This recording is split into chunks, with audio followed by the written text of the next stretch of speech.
On Nationwide this evening, on one of the Christian calendar's most important weekends, we hear how the churches are reaching out to their faithful to bring the message of Easter to their flock via the internet. Plus, in Waterford, we meet two members of an enclosed order who understand isolation and offer us some simple advice and insight. Good evening, you're very welcome to Nationwide. Well, this Easter weekend, for the first time in modern Irish history, the Christian churches will be empty of parishioners as the COVID-19 restrictions are still in place. These are indeed unprecedented times, and churches, for as long as anyone can remember, on Sundays would ring the bells and await the arrival of people from our villages, cities and towns. These days, the bells still sound, but the pews are empty and the clergy preach to a virtual congregation, whether they're at home or on the other side of the world. Many parishes are going global, thanks to social media and the power of technology. I'm here in Waterford, a twin cathedral city, to meet the leaders of the two main Christian churches here. First up, the Church of Ireland Christchurch Cathedral, where I'm going to meet Dean Maria Janssen. Delighted to be here, and I'm actually knocked out by the beauty of the interior here. Dean Maria, these are very difficult and challenging times for you. How are you reaching your parishioners? They're difficult, but it's amazing. You learn so much through them. You have to think different thoughts. How do you keep a community together? How do you maintain contact with vulnerable people? How do you keep their spirits up? And technology is there, and YouTube is there, even for people like me who know nothing about technology. So I rang a camera shop. 48 hours later, a Canon recording camera came to the door. I fiddled around with it and I found out point, press, shoot, that's it. So it's been a learning curve. I think there are 4 up now for the last 4 Sundays, and every week I'm learning to try and make it more inclusive. For example, last Sunday I went out to Tremor and filmed Trevor Sargent taking the first bit of the service. I went out to Anstown and John Galloway, a diocesan reader, read the long gospel, and then I did the Eucharistic sermon from here. And then we had pre-recorded Simon Harden, our amazing organist, doing pieces a few weeks ago. So you just put it together and send it out, and people have responded. The one thing that we have to battle against is the loneliness of isolation. And just seeing a familiar face, addressing people, trying to address what's happening in our lives, fumbling on like they are, but just connecting. So it isn't that it's just the Sunday service that we do. We ring people. People who are very isolated, who have absolutely no family, we tend to knock on the door if it's within the 1 or 2K thing, stand way back. Hi, how are you? Do you need food? Are you all right? Relying on technology is really critical for you for Easter Sunday. Very much so.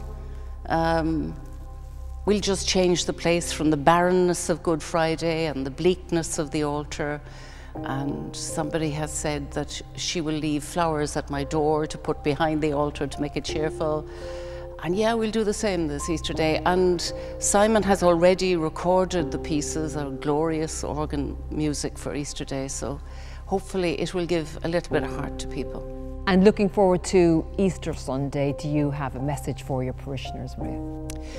Don't overthink it, and don't think, how long is this going to last? Take it a day at a time. Stick to a schedule that you develop for you. Get up early. Don't spend too much time on screens, they're head bending. Don't spend too much time listening to the negativity of the news. Yes, be informed. Listen to the published, informed speakers in the evening. But limit screens. Maintain contact with your family and friends. There's a great freedom in caring.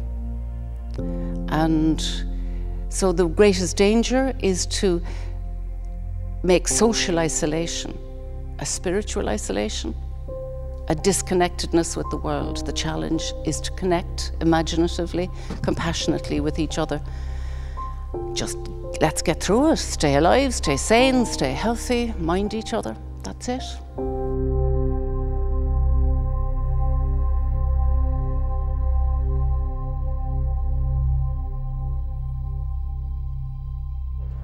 Waterford is Ireland's oldest city, and commerce and trading have been transacted here for as long as people can remember. How fragile we are. How fragile we are. These days, however, the riverfront and the streets leading from it are eerily quiet, as most shops and businesses are closed. On Barronstrand Street, one of the city's main thoroughfares, the Cathedral of the Most Holy Trinity in the Catholic Diocese of Waterford and Lismore is noticeably empty. Here, I'm meeting Bishop Alphonsus Cullinan. Bishop Fonzie, these are unprecedented times. Nonetheless, the Catholic Church has been through many upheavals in its time. We are in the middle of a pandemic, and looking around the streets of Waterford, the place is eerily quiet. Sure. It is. They are strange times. People are stopping me in supermarkets and they're saying, Bishop, these are most strange times, and that is so true. We have never lived through, I have never lived through anything like this before. But you know, at the same time, I think we are discovering a new way of being church, a new way of reaching out to others. I think we are discovering that great truth about us as human beings, that we need each other. And we really feel that now, you know, the way people are visiting through the social media, through their text messaging, the telephone, of course, a knock on the door, maybe keeping their social distance and just saying, are you doing okay? There are wonderful things happening too. There is a good side to this. Nonetheless, the workload for your priests must be quite onerous and a little bit concerning, considering so many of them are in the at-risk group and perhaps should be cocooning. That is true. It is a time of pain, certainly for priests as well, because they are so used to interaction with their flock in normal ways, and now that has changed. They're trying to do so in other ways, as I say, and they are offering their daily Mass and they are praying, and I think that they realise that their Mass now and their prayers they're carrying the people. But the people too are concerned about their priests. One priest, for example, told me that, you know, he got 30 text messages on one particular day. How are you doing? Here in the Diocese of Waterford and Lismore, how are you adapting in this Holy Week and of course looking ahead to Easter Sunday? Sure. Well, there are priests across the diocese and myself here. We are putting things online. We are live streaming all the services. There are priests going up on Facebook and they're discovering a whole new aspect of their ministry. There are priests with webcams, you know, churches with webcams and so on. So here on the YouTube channel for the Diocese of Waterford and Lismore, we will be live streaming everything. Do you have a message for this Good Friday evening and for the joy that comes with Easter Sunday? Well, you know, on this day, on this Good Friday, the Lord Jesus took up the cross for you and for me and for all. And I think at this time, we understand a bit more about the cross and what the cross is. But we have to remember that Easter Sunday will come, the sun will rise again, and all will be well.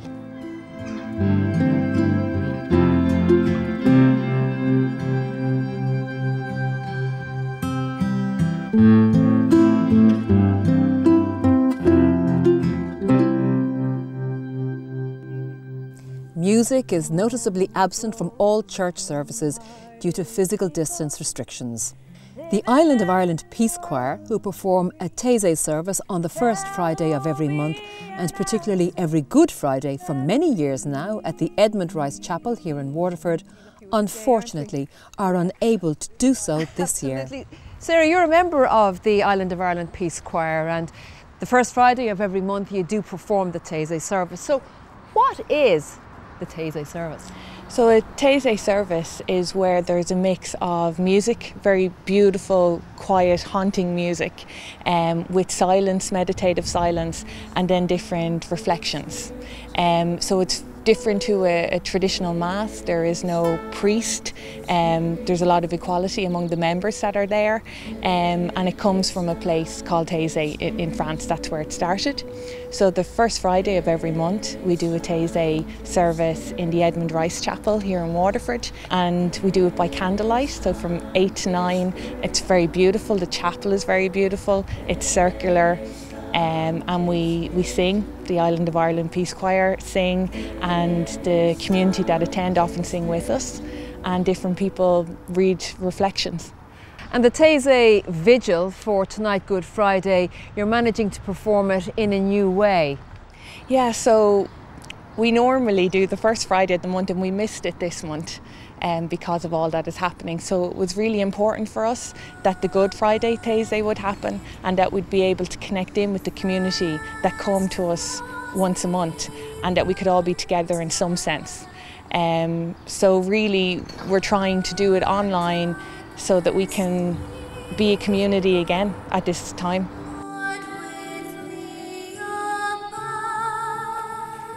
There is an international element to this evening's vigil, and can you fill me in on that? Yeah, so this evening we're looking forward to collaborating with Journeying UK, and they're going to help us to do this online and do it in a new way. So maybe this evening, Sarah, by virtue of being online, you might reach more people than you would normally reach.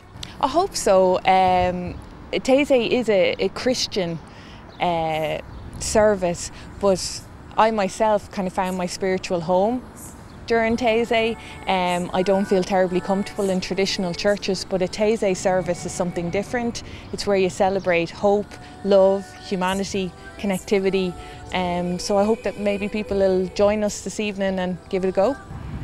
And thanks to the power of technology, we were able to catch up with the co-organiser of this evening's vigil, Ian Tweeddale from St David's in Wales. I'm from an organisation called journeying.co.uk, and we teamed up with waterfordcamino.com last year actually, just to collaborate on running walking holidays in Ireland and also in Wales, and it's a joint project really to do things in the two countries. So despite Brexit, we're still good friends, and we really want to maintain those connections and actually strengthen them. So this is still an EU funded project actually. It's sort of encouraging businesses across Ireland and South East Ireland and in Pembrokeshire in Wales as well to get connected up too. So I'm in Pembrokeshire, and obviously we've got the folks over in Waterford, which is really great.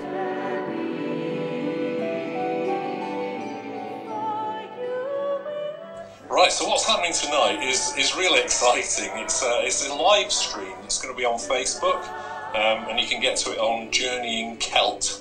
If you type that into Facebook, it'll get there. And also from the Waterford Camino site, you can get to it there as well. And what's going to happen is that we're going to be doing an hour-long live stream tonight at 8 o'clock. And that's really going to be coming from virtually from the Edmund Rice Heritage Centre in Waterford. It's going to be an amazing new type of digital Taizé session. It's like a TV programme, but on social media. So all they have to do really is to log into Journeying Celt on Facebook, and also then you can take part a little bit. So you can put in comments that we'll be looking at as well. And so if people want to sort of get involved that way, we'd really like to hear from them as well.